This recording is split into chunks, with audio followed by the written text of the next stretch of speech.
Now we will see the pH of solution. What is meant by pH? pH, this is, by knowing the number of pH we can classify the substance or nature of the substance as acid, base and neutral. Substance, दिलेला substance acid आहे, base आहे का neutral आहे, हे आपल्याला त्याच्या P H नंबरवरून पण सांगता येणार आहे. आता पी एच ऑफ सोल्युशन, आता हे थोडंफार पी एच तुम्ही 8th स्टँडर्डमध्ये सायन्समध्ये बघितलेलं आहे. सॉईलचा पी एच जो आहे, ॲसिडिक सॉईल, बेसिक सॉईल, हे थोडंफार 7th 8thमध्ये तुम्ही हा शब्द बघितलेला आहे पी एच. आता पी एच याच्यामध्ये we have seen that acid and bases dissociate to a smaller or larger extent on dissolving in water forming H+ and OH- ions respectively. When acid and base dissolve in water, they dissociate in smaller or larger extent. Smaller एक्सटेंटमध्ये जर dissolve झाले तर they are weak, larger एक्सटेंटमध्ये dissociate झाले तर ते काय असणार आहेत, स्ट्रॉंग. आणि ते डिसॉसिएट होऊन ॲसिड असेल तर कोणते आयन्स मिळणार आहेत, H+ आयन्स, आणि बेससाठी कोणता आयन मिळणार आहे, OH- आयन्स तयार होणार आहेत. आता याच्यामध्ये H+ and OH- ions are found in different proportion in all natural aqueous solution and that determines the properties of those solution. म्हणजे त्यांचं नेचर जे आहे, H+ आणि OH- आयन्स हे डिफरंट प्रपोर्शनमध्ये असणार आहेत आणि त्याच्यावरून त्याच्या प्रॉपर्टीज, त्या सोल्युशनच्या प्रॉपर्टीज ठरणार आहेत. For example, the proportion of H+ and OH- ions divides a soil into acidic, neutral and basic type. आता जर सॉईलचा पी एच जर असेल, सॉईल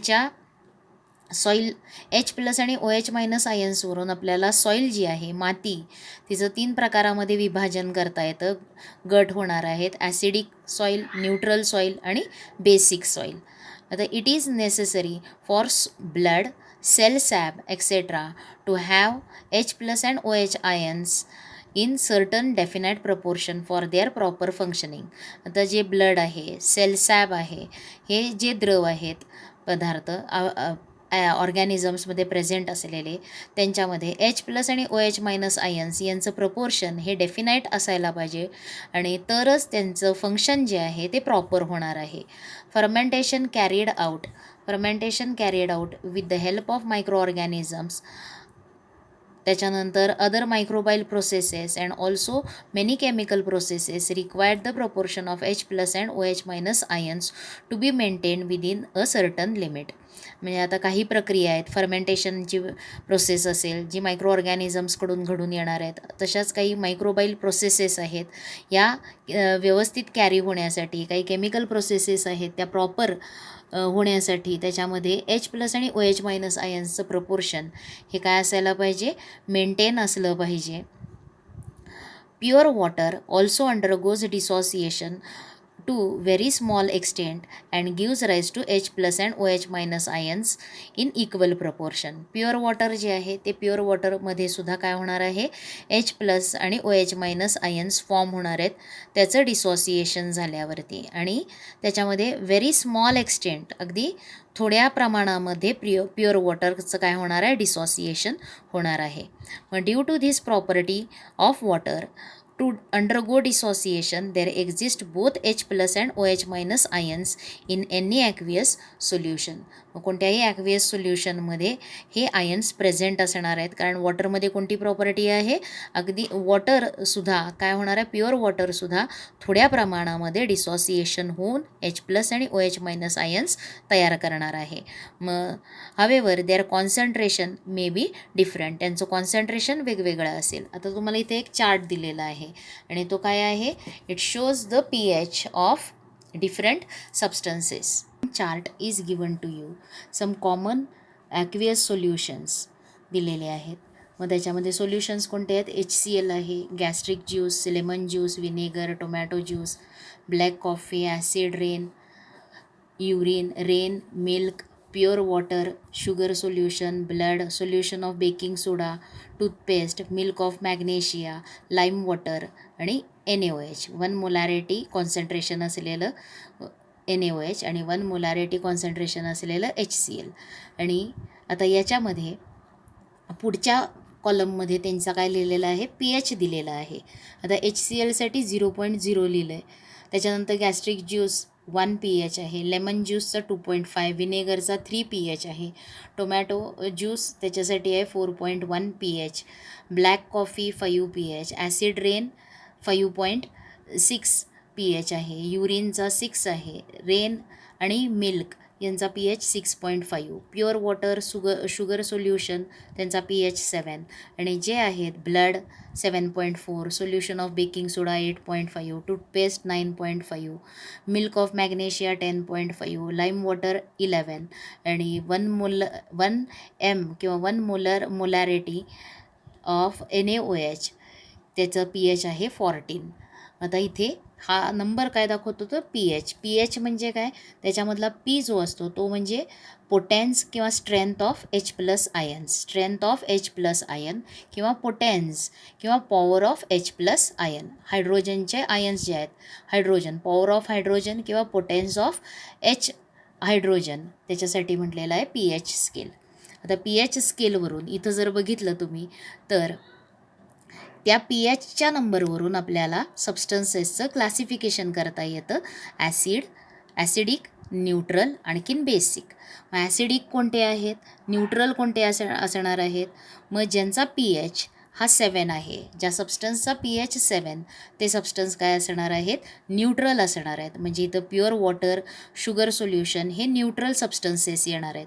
आणि ज्यांचा pH जो आहे, if the pH is less than 7पेक्षा लहान असेल तर ते काय असणार आहेत, ॲसिडिक इन नेचर. आणि if pH is greater than 7 त्यांचा ते सबस्टन्स काय असणार आहेत, बेसिक इन नेचर. आता याच्यामध्ये सुद्धा ज्यांचा pH हा 7च्या जवळ आहे, म्हणजे 6.5, 6, 5.6 हे जे आहेत हे काय असणार आहेत, वीक ॲसिडिक सबस्टन्सेस असणार आहेत. These are weak acidic substances. आणि जसं जसा pH कमी कमी होणार आहे तशी ॲसिडिटी काय होणार आहे, ते ॲसिड स्ट्रॉंग होणार आहे. म्हणून इथं न्यूट्रल सबस्टन्स पहिल्या, त्याच्यानंतर काय असणार आहेत, वीक ॲसिड, आणि नंतर जसा pH अजून कमी होईल तसं त्याची ॲसिडिटी काय होणार आहे, ॲसिडिक प्रॉपर्टी इन्क्रीज होत जाणार आहे, स्ट्रॉंग ॲसिड. तसंच बेसमध्ये सुद्धा pH इन्क्रीज झाला, 7पेक्षा इन्क्रीज झाला, 7.4, 8.5 म्हणजे हे वीक बेसिस असणार आहेत. आणखीन ज्यांचा pH जास्त आहे 14, 12, 13 ते काय असणार आहेत, स्ट्रॉंग बेसिस. म्हणजे सबस्टन्सेस या pH स्केलवरून 7 pH असेल तर न्यूट्रल, त्याच्यानंतर 7पेक्षा थोडे मोठे असतील तर वीक बेस, आणि जास्त मोठा झाला 14 तो असणार आहे स्ट्रॉंग बेस. त्याच्यानंतर न्यूट्रल सबस्टन्सचा pH 7 जर कमी झाला 7पेक्षा तर वीक ॲसिड, आणि एकदम खूप कमी झाला म्हणजे 1 to 3 3 to 0.5 किंवा 1, 0 ह्या झाला तर ते काय असणार आहे, स्ट्रॉंग ॲसिड असणार आहे. म्हणून तुम्हाला pH ही प्रॉपर्टी किंवा याच्यावरून सुद्धा सबस्टन्स ॲसिडिक आहे, बेसिक आहे का न्यूट्रल आहे हे सांगता येणार आहे. आता ही pH स्केल काय असते त्याचा स्टडी करूयात आपण. आता याच्यामध्ये द कॉन्सन्ट्रेशन ऑफ H+, आता कशाचं आहे कॉन्सन्ट्रेशन घ्यायचं आहे, H+, आणखीन H+ ions formed by concentration of H+ ions formed by dissociation of. आता कोणाचं डिसॉसिएशन होणार आहे तर याच्यामध्ये कॉन्सन्ट्रेशन ऑफ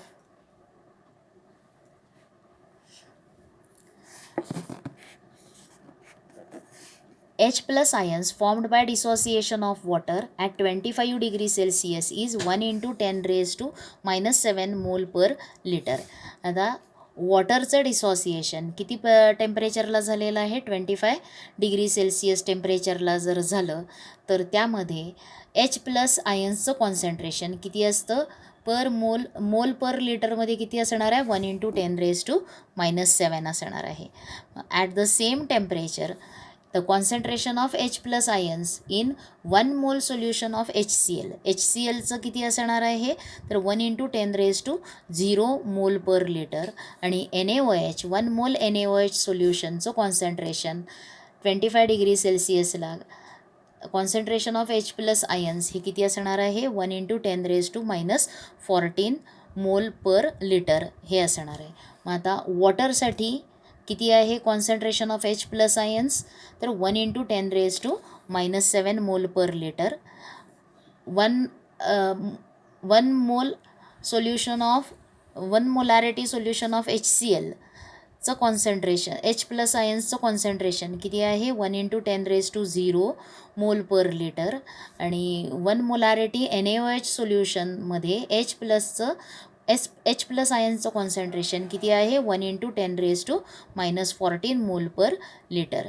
दस we get that in common aqueous solutions the range of H plus ions concentration is very wide from. आता म्हणजेच जे काही सोल्युशन्स आहेत कॉमन ॲक्वियस सोल्युशन त्याच्यामध्ये ॲसिडसाठी बघितलं आपण हायड्रोक्लोरिक ॲसिडसाठी बघितलं 1 मोलॅरिटी हायड्रोक्लोरिक ॲसिडमध्ये किती आहे 1 × 10⁻�0 म्हणजे 1 × 10⁻�0 म्हणजे किती असणार आहे 10 मोल पर लिटर म्हणजे त्याचं असं 10⁻�0 1 × 10⁻�0 मोल पर लिटर म्हणजेच 10⁻�0 पासून किती आहे 10⁻⁻14 या एवढ्या रेंजपर्यंत काय असणार आहे कॉन्सन्ट्रेशन ऑफ H प्लस आयन्सचं कॉन्सन्ट्रेशन हे ॲक्वियस सोल्युशनमध्ये असणार आहे. त्याची रेंज किती आहे H प्लस आयनच्या कॉन्सन्ट्रेशनची रेंज 10⁻�0 to 10⁻⁻14 10⁻�0 पासून 10⁻⁻14 इथंपर्यंत काय असणार आहे त्याची रेंज असणार आहे. कशाची तर H प्लस आयन्सच्या कॉन्सन्ट्रेशनची रेंज 10⁻�0 पासून 10⁻⁻14 मोल पर लिटर एवढी असणार आहे. इन 1909 द डॅनिश सायंटिस्ट किंवा 1909 the Danish scientist Sorensen introduced the convenient new scale for expressing H plus ion concentration which is found to be very useful in chemical and biochemical processes. It is the pH scale. ही कोणी find केलेली आहे pH scale. pH स्केलवरून आपल्याला काय कळणार आहे तर concentration of H plus ions in the solution. Concentration of H plus ions in the solution ते H plus ion हे एक्सप्रेस करण्याची नवीन स्केल कुणी काय फाइंड केलेली आहे डॅनिश सायंटिस्ट सोरॅन्सन यांनी इंट्रोड्यूस केलेली आहे आणि त्याच स्केलला आपण काय म्हणतो pH स्केल. तर pH स्केल याच्यामधला P जो आहे तो स्मॉल काढायचा आहे आणि H काय असणार आहे कॅपिटल असणार आहे. त्याच्यामध्ये pH म्हणजे काय असणार आहे पॉवर ऑफ हायड्रोजन किंवा potential of hydrogen strength of hydrogen असं सुद्धा चालेल. The pH scale extends from 0 to 14. आता 10चा इंडेक्स काय आहे इथं 0 इथं 10चा इंडेक्स काय आहे -14 म्हणजे जी स्केल आहे pH स्केल जी आहे त्याची रेंज जी आहे ती कुठून कुठंपर्यंत आहे 0 to 14 पर्यंत आहे. पॉझिटिव्ह 0 to 14 या दोघांच्यामध्ये डिफरन्स जो आहे तो 14चा आहे 0 पासून 14. According to this scale pure water has pH 7 meaning pure water has H plus ions is equal to काय आहे त्याचं कॉन्सन्ट्रेशन प्युअर वॉटरमध्ये 1 × 10⁻⁻7 मोल पर लिटर एवढं आहे. The pH 7 indicates the neutral solution. This pH is the midpoint of the scale. त्या स्केलचा आता जो pH scale जी आहे ती pH स्केल ही कुठून कुठंपर्यंत आहे तर 0 पासून 14 पर्यंत तिची रेंज आहे. 0 आणि इथं काय असणार आहे 14 आणि त्याच्यामध्ये 7 आता pH 7 म्हणजे तो सबस्टन्स काय असणार आहे न्यूट्रल.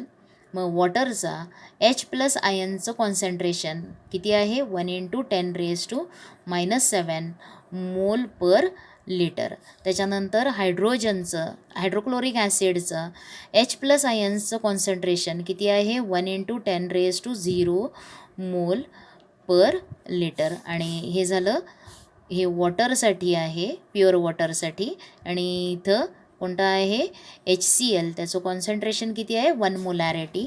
त्याचबरोबर सोडियम हायड्रॉक्साईडचं 1 मोलॅरिटी सोडियम हायड्रॉक्साईड सोल्युशनचं च्यामध्ये कॉन्सन्ट्रेशन ऑफ H+ आयन्स किती आहे 1 × 10⁻14 मोल पर लिटर. मग pH स्केल जी आहे त्याची रेंज कुठून कुठंपर्यंत आहे फ्रॉम 0 to 14 आणि 7 हा त्याचा मिड पॉईंट असणार आहे किंवा मिडल रेंज असणार आहे त्याची. आणि 7 pH असेल तर तो सबस्टन्स काय असणार आहे न्यूट्रल असणार आहे. Meaning the pH of 7 meaning pure water has, त्याचा pH किती असणार आहे 7. pH 7 indicates neutral solution. This pH is the mid point of the scale. The pH of an acidic solution is less than 7. Acidic solution असेल तर त्याचा pH काय असणार आहे लेस दॅन 7 असणार आहे. आणि त्याचबरोबर जर pH हा 7पेक्षा ग्रेटर असेल तर and that of basic solution is greater than 7, म्हणजेच बेसिक सोल्युशनचा pH हा काय असणार आहे 7पेक्षा मोठा असणार आहे. आणि तुम्हाला तो जो चार्ट आहे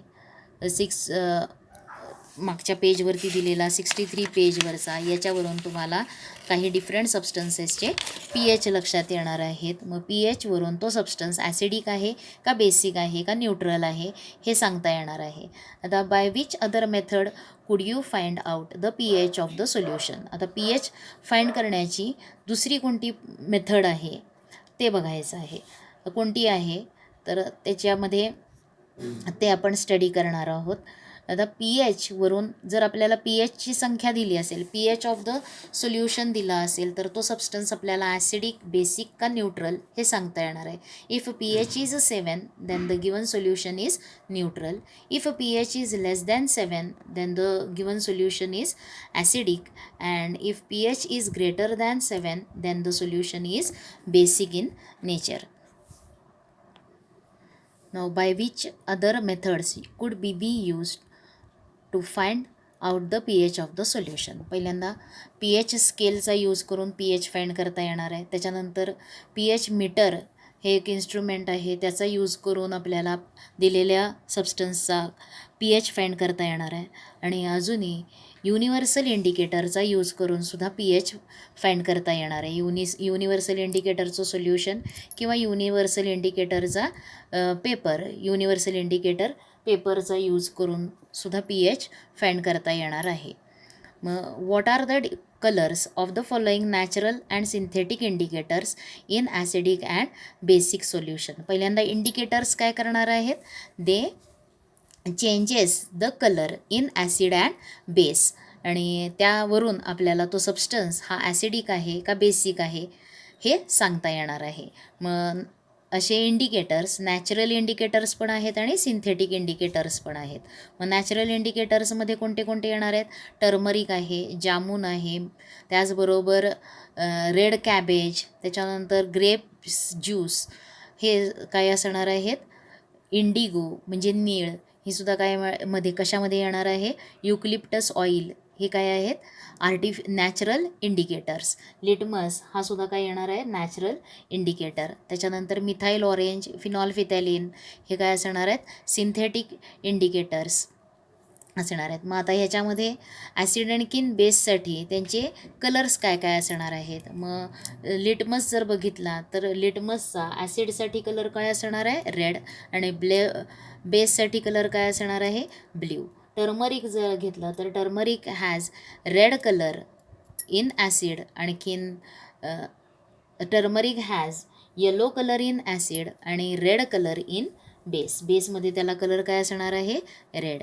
त्याच्यानंतर मिथाईल ऑरेंज जो आहे त्या मिथाईल ऑरेंजचा ॲसिडमध्ये कलर कोणता असणार आहे पिंक आणि बेसमध्ये येलो कलर असणार आहे. आणि फिनॉल्फिथॅलिन हा ॲसिडमध्ये कलरलेस असणार आहे आणि बेसमध्ये काय असणार आहे पिंक कलर त्याला असणार आहे. त्याच्यानंतर we know that some natural and synthetic dyes shows two different colors in acid and base solutions and such dyes are used as acid base indicators.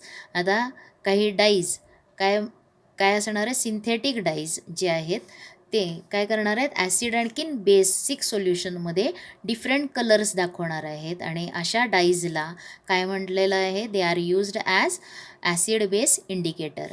मग तसाच कोणते आहेत, in the pH scale the pH of solution varies from 0 to 14 in accordance with the strength of acid or base. To show these variations in pH, a universal indicator is used. आता universal indicator म्हणजे काय असतं, तर universal indicator is a mixture of several synthetic indicators. मग universal इंडिकेटरचा use करून pH find करता येतो. A universal indicator shows different color at different values of pH.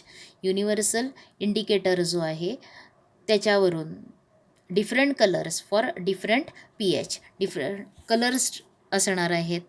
मग इथं different colour for different pH जर 5 असेल तर त्याला कलर कोणता असणार आहे, pH 6 असेल तर त्याला कलर, pH 7साठी कलर, असे कलर्स असणार आहेत. आता हे डिफरंट सोल्युशन्स आहेत आणि pH 7 असेल तर त्याला कलर कोणता असणार आहे.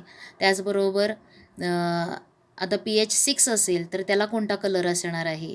मग न्यूट्रल pH 7साठी कलर कोणता आहे, ग्रीन आहे. तसंच वीक ॲसिड्स जे आहेत त्याचा येलो, ऑरेंज, त्याच्यानंतर रेड ऑरेंज आणि डार्क रेड हा असा कलर चेंज होत जाणार आहे.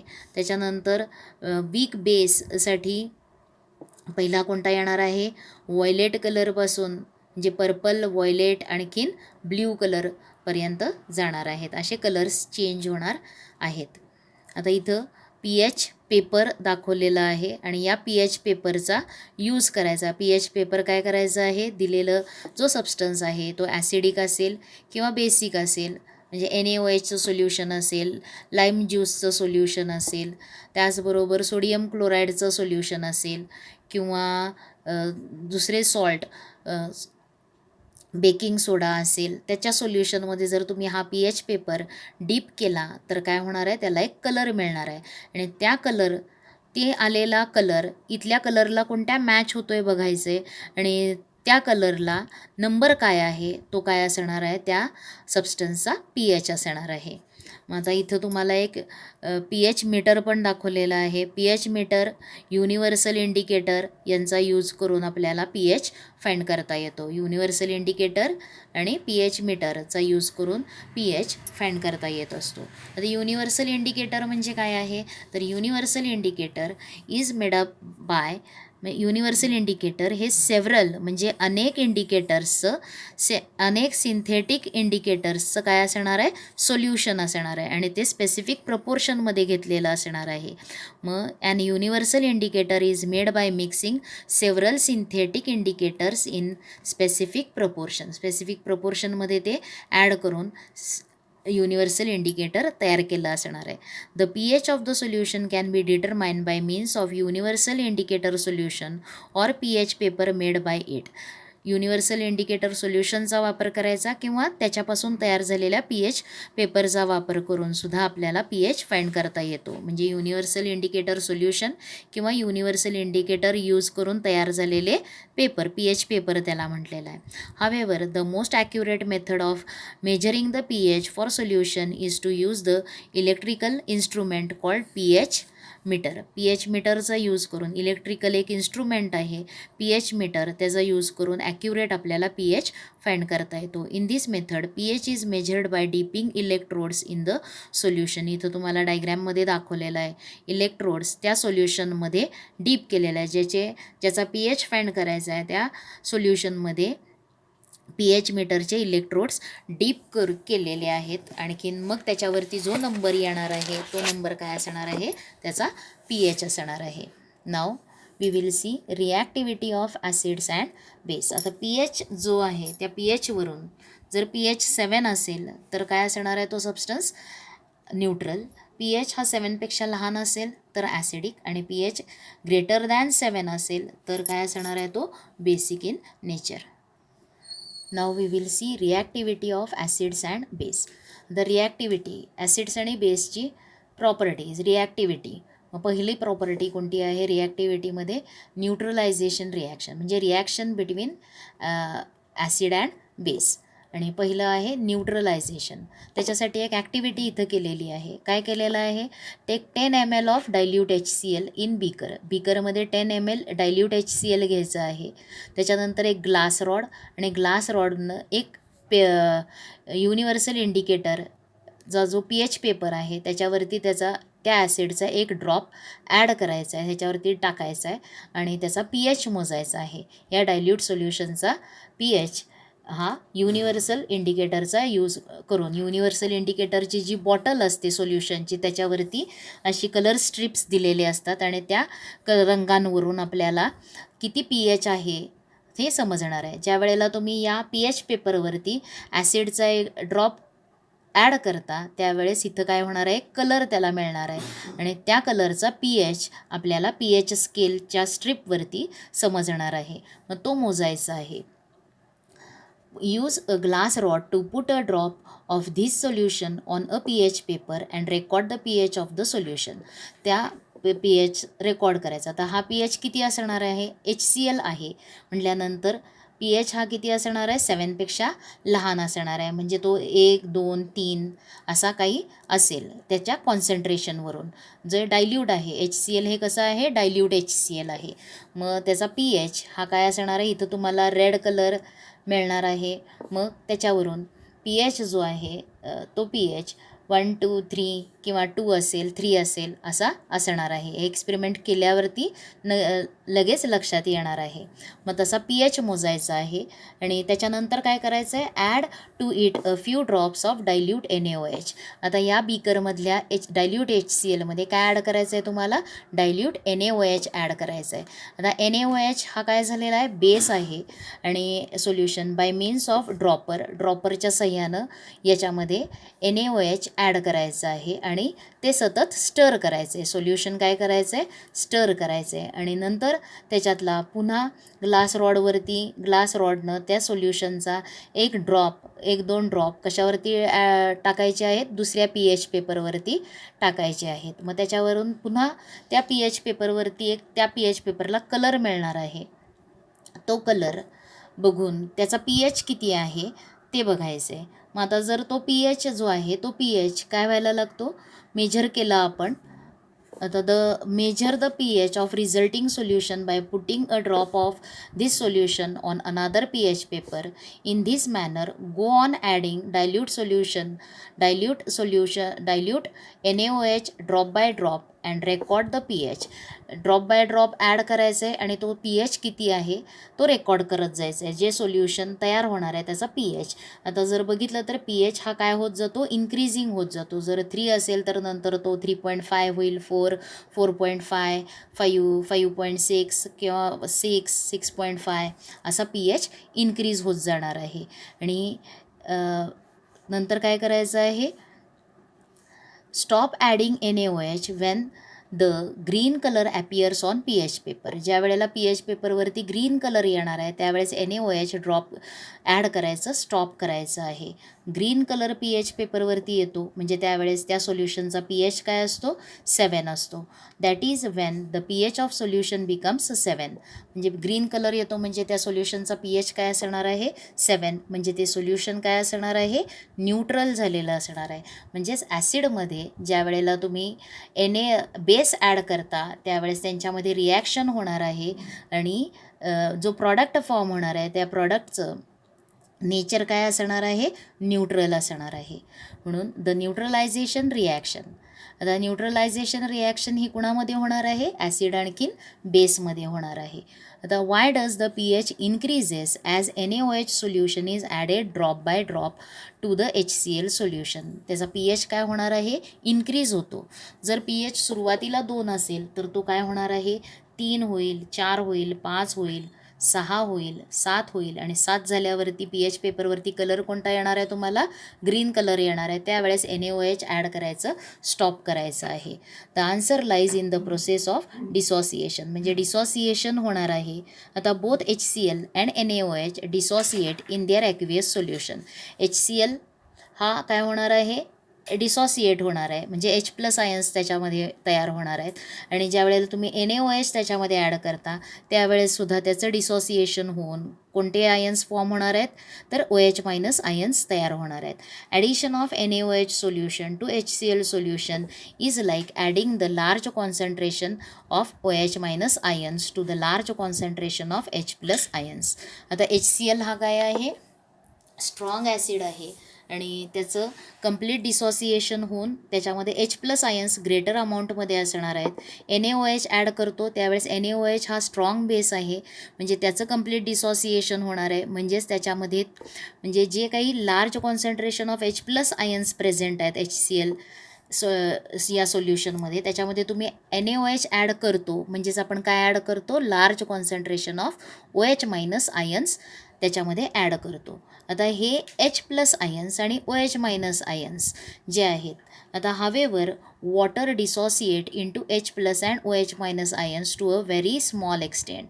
जे काय सोल्युशन तयार करताना जे वॉटर आहे त्या वॉटरचं डिसॉसिएशन होऊन H प्लस आणि OH मायनस आयन्स हे अगदी थोड्या प्रमाणामध्ये असणार आहेत. Therefore on mixing the excess OH ions combines with the excess H plus ions to form water molecule with which mix with solvent water. जे काही डिसॉसिएशननं ॲसिडचं डिसॉसिएशन होऊन तयार झालेले H प्लस आयन्स आणि NaOH NaOH ॲड करतो त्यावेळेस H प्लस आयन्समध्ये कोणते ions add होणार आहेत, OH मायनस आयन्स ॲड होणार आहेत. म्हणजेच या दोघांचं कॉम्बिनेशन होणार आहे, त्यांच्यामध्ये रिॲक्शन होणार आहे आणि त्यांच्यापासून काय तयार होणार आहे, वॉटर मॉलिक्यूल तयार होणार आहे. मग this reaction can be represented by the ionic equation. आता आयोनिक इक्वेशन HCl कसा लिहिलेला आहे, आयोनिक इक्वेशनमध्ये लिहिलेला आहे H plus Cl minus plus NaOH, त्याचा आयोनिक फॉर्म काय आहे, Na plus plus OH minus. आणि फॉर्म काय होणार आहेत, आता त्या सोल्युशनमध्ये काय काय असणार आहे, Na प्लस आयन्स असणार आहेत, Cl मायनस आयन्स आणि वॉटर असणार आहे. मग आता याच्यामध्ये Na प्लस आणि Cl मायनस हे आयन्स दोन्ही बाजूला आहेत, म्हणजे ओव्हरऑल आयोनिक रिॲक्शन जी आहे ती कशी असणार आहे, H plus plus OH minus ions gives H2O. ते कोणते काय मिळणार आहे इथे, H2O हे मिळणार आहे. It can be seen from the above equation that Na plus and Cl minus ions are on both sides. Therefore the net ionic reaction is Na plus and OH minus for, आणि काय मिळणार आहे, त्याच्यापासून water तयार होणार आहे. As the NaOH solution is added drop by drop to HCl solution, the concentration of H plus ions goes on decreasing due to combination with added OH minus ions, and that is how the pH goes on increasing. आता ज्या वेळेला NaOH solution add करतो आपण drop by drop HClमध्ये, त्यामध्ये concentration of H plus ions decrease होणार आहे. ज्यावेळेस तुम्ही ॲड करता NaOH ॲड केलं त्यावेळेस H प्लस आयन्स आणि NaOHमधले OH मायनस आयन्स यांचं काय होणार आहे, कंबाईन होणार आहेत ते, आणि त्यांच्यापासून वॉटर तयार होणार आहे. म्हणजेच या सोल्युशनमधलं H प्लस आयन्सचं कॉन्सन्ट्रेशन काय होणार आहे, कमी होणार आहे, आणि H प्लस आयन्सचं कॉन्सन्ट्रेशन डिक्रीज झाल्यामुळं pH काय होत जाणार आहे, इन्क्रीज होणार आहे. When enough NaOH is added to HCl, the resulting aqueous solution contains only Na plus and Cl minus ions, that is NaCl. आता हे जे दोन आयन्स आहेत ते काय होणार आहेत, त्यांच्यापासून कोणता कंपाऊंड मिळणार आहे तुम्हाला, NaCl, sodium chloride, a salt and solvent water. आता ह्यांच्यामध्ये ॲसिडमध्ये ज्यावेळेस तुम्ही बेस ॲड करता त्यावेळेस रिझल्टिंग सोल्युशन जे असणार आहे त्याच्यामध्ये काय असणार आहे, Na प्लस आणि Cl मायनस आयन्सपासून सॉल्ट फॉर्म होणार आहे, NaCl, आणि सॉल्वंट वॉटर हे प्रेझेंट असणार आहे. The only source of H plus and OH minus ions in this solution is dissociation of water, and therefore this reaction is called as neutralization reaction. The neutralization reaction is also represented by following a simple equation. इथं acid HCl plus base NaOH reaction होणार आहे आणि काय form होणार आहे, salt and water. Salt कोणता आहे, NaCl, आणि वॉटर फॉर्म होणार आहे. म्हणून न्यूट्रलायझेशन रिॲक्शनची डेफिनेशन काय होणार आहे? Acids react with base. Acid कोणाबरोबर रिॲक्ट होणार आहेत? बेसबरोबर रिॲक्ट होणार आहे to form salt and water. To form salt and water. आणि this reaction is called as neutralisation reaction. ती रिॲक्शन कसली असणार आहे? Neutralisation reaction. आता इथं तुम्हाला एक चार्ट दिलेला आहे आणि तो फिल करायचा आहे.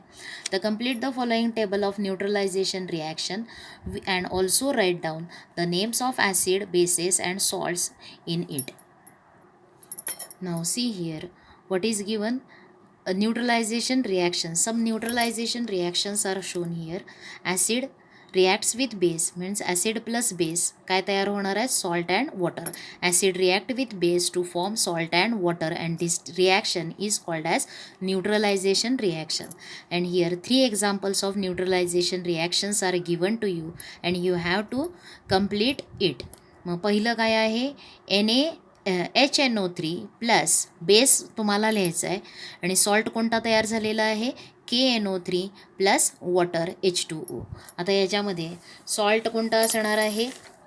सॉल्ट तयार झाला आहे त्याच्यामध्ये कोणता आहे? नायट्रेट आहे.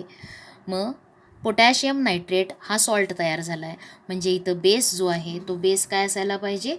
Potassium hydroxide. आता ही रिॲक्शन कशी लिहिलेली आहे तर nitric acid HNO3 nitric acid आणि काय असणार आहे? रिॲक्ट विथ बेस आणि कोणता बेस आहे? KOH बरोबर रिॲक्ट होणार आहे. सॉल्ट कोणता तयार झालेला आहे? Potassium nitrate KNO3 plus water form होणार आहे. आता सेकंड रिॲक्शनमध्ये तुम्हाला ॲसिडचं नेम लिहायचं आहे. बेस दिलेला आहे. कोणता बेस आहे? NH4OH म्हणजे अमोनियम हायड्रॉक्साईड. कोणता आहे? Ammonium hydroxide. आणि तो रिॲक्ट झाल्यावरती सॉल्ट कोणता तयार झालेला आहे? Ammonium sulphate. अमोनियम सल्फेट हा सॉल्ट तयार झाला आहे आणि इथं काय तयार होणार आहे? वॉटर फॉर्म होणार आहे. आता तुम्हाला कोणता ॲसिड याच्याशी रिॲक्ट होणार आहे? इथं सल्फेट सॉल्ट तयार झाला आहे म्हणजेच कोणता ॲसिड इथं रिॲक्ट होणार आहे? कोणतं रिॲक्ट होणार आहे? Sulphuric acid H2SO4. कोणता ॲसिड आहे हे? Sulphuric acid. Sulphuric acid react with ammonium hydroxide आणि काय फॉर्म होणार आहे? Ammonium sulphate and water is formed. आता थर्ड रिॲक्शन जी आहे त्या थर्ड रिॲक्शनमध्ये तुम्हाला ॲसिडचं नेम लिहायचं आहे. बेस दिलेला आहे. कोणता आहे बेस? KOH. आणि आता सॉल्ट कोणता तयार झालेला आहे? KBr म्हणजे पोटॅशियम ब्रोमाइड सॉल्ट तयार झाला आहे आणि प्लस इथं असायला पाहिजे इथं काय असणार आहे? इथं एक डॅश द्या राहिलेली आहे ती आणि इथं काय तयार काय होणार आहे? वॉटर तयार होणार आहे. आता इथं KOH हा बेस रिॲक्ट होऊन सॉल्ट कोणता तयार झाला आहे? ब्रोमाइडचा, पोटॅशियम ब्रोमाइड. मग ब्रोमाइड असलेलं ॲसिड कोणता आहे? HBr hydrobromic acid. कोणता आहे? हायड्रोब्रोमिक ॲसिड. कोणाबरोबर रिॲक्ट होणार आहे? पोटॅशियम हा बेस आहे. पोटॅशियम हायड्रॉक्साईड बरोबर रिॲक्ट होणार आहे आणि कोणता सॉल्ट फॉर्म होणार आहे? पोटॅशियम ब्रोमाइड हा सॉल्ट तयार होणार आहे. पोटॅशियम ब्रोमाइड आणि वॉटर फॉर्म होणार आहे. मग न्यूट्रलायझेशन रिॲक्शनचे हे 3 एक्झाम्पल्स आहेत आणि अजून एक एक्झाम्पल तुम्ही कोणतं बघितलं? पहिलं HCl प्लस NaOH. ह्याच्यामध्ये ॲसिड कोणता आहे? HCl acid. बेस कोणता आहे? NaOH. आणि सॉल्ट कोणतं तयार होणार आहे? NaCl हे सॉल्ट तयार होतं आणि प्लस वॉटर H2O. आता ह्याच्यामध्ये acid is HCl, base sodium hydroxide, form होणारा सॉल्ट कोणता आहे? सोडियम क्लोराईड आणि वॉटर फॉर्म होत असतं. मग न्यूट्रलायझेशन रिॲक्शन कशाला म्हटलेलं आहे? A reaction in which acid react with base to form salt and water. Salt and water. इथं सॉल्ट प्लस सॉल्ट अँड इथं वॉटर हे लिहा. सॉल्ट अँड वॉटर फॉर्म होतं त्या रिॲक्शनला काय म्हटलं? Neutralisation reaction. आता त्याच्या पुढचे रिॲक्शन्स तुम्हाला बघायचे आहेत किंवा neutralisation रिॲक्शनसाठी In the neutralization reaction, an acid react with base to form salt and water. What would be the definition of an acid and base with reference to the neutralization reaction? न्यूट्रलायझेशनच्या रिॲक्शनवरून acid आणि base, what is the definition of an acid and base with reference to neutralization reaction? काय असणार आहे हे विचारलेलं आहे. What would be the definition of an acid and base with reference to do the neutralization reaction? आता इथं तुम्ही neutralisation reaction जी बघितली त्याच्यामध्ये ह्या ज्या रिॲक्शन्स बघितल्यात तुम्ही इथं, त्याच्यामध्ये हायड्रोक्लोरिक ॲसिडसाठी वॉटरमध्ये ॲक्वियस सोल्युशन, डायल्यूट सोल्युशन आहे HClचं, म्हणजेच त्याच्यामध्ये ॲक्वियस सोल्युशन आहे ते H+ आणि Cl- आयन्स फॉर्म होणार आहेत. आणखीन NaOHचं ॲक्वियस सोल्युशनमध्ये कोणते आयन्स फॉर्म होणार आहेत? Na+ and OH- ions. याच्यामध्ये इथं ॲसिडचा H+ आयन आणि बेसचा OH- आयन्स यांचं कॉम्बिनेशन होणार आहे आणि वॉटर मॉलिक्यूल तयार होतो. आणि ह्या रिॲक्शनला सुद्धा काय म्हटलेलं आहे? Neutralisation reaction. म्हणजे the H+ ions from acid and OH- ion from base they unionised water त्याला म्हटलेलं आहे. They unite together to form a water molecule H2O, त्याला to form a unionised ion, unionised water हे सुद्धा म्हटलेलं आहे याला, युनिनाइज्ड वॉटर. आणि this reaction is also called as neutralisation reaction. आता याच्यामध्ये HCl जो आहे तो HCl वॉटरच्या कॉन्टॅक्टमध्ये आल्यावरती त्याचं आयोनायझेशन होऊन H+ आयन्स तयार होतात. म्हणजेच ॲसिड ते असणार आहे. इट मीन्स म्हणजे ॲक्वियस सोल्युशनमध्ये H+ आयन तयार होतात, त्याला काय म्हटलेलं आहे? ॲसिड. आणि ज्या वेळेला सबस्टन्स वॉटरच्या कॉन्टॅक्टमध्ये आल्यावरती OH- आयन तयार करतो त्या सबस्टन्सला काय म्हटलेलं आहे? बेस. म्हणून असे तुम्हाला ॲसिड आणि बेसच्या डेफिनेशन्स ज्या तुम्ही आधी स्टडी केलेल्या आहेत त्याच इथं लिहिता येणार आहेत. आणि this reaction also represents the neutralisation reaction. H+ ions ionic form, neutralisation reaction. H+ ions हे ॲसिड्सचे, OH- आयन्स हे कोणापासून मिळणार आहेत? बेस. आणि यांचं युनियन होऊन जो वॉटर मॉलिक्यूल आपल्याला मिळतो त्याला काय म्हटलेलं आहे? द वॉटर मॉलिक्यूल तयार होणार आहे किंवा they unite combine together to form a unionised water. आणि त्याला this is also called as neutralisation reaction. Unionised water molecule जो फॉर्म होतो ह्याला काय म्हटलेलं आहे? Neutralisation reaction. न्यूट्रलायझेशन हे ॲसिड आणि बेसमध्ये होणार आहे. आणि तुम्हाला प्रॉपर्टीज जे आहेत, reactivity of acid and base अजूनही फर्दर पहिली तुम्ही बघितली न्यूट्रलायझेशन रिॲक्शन.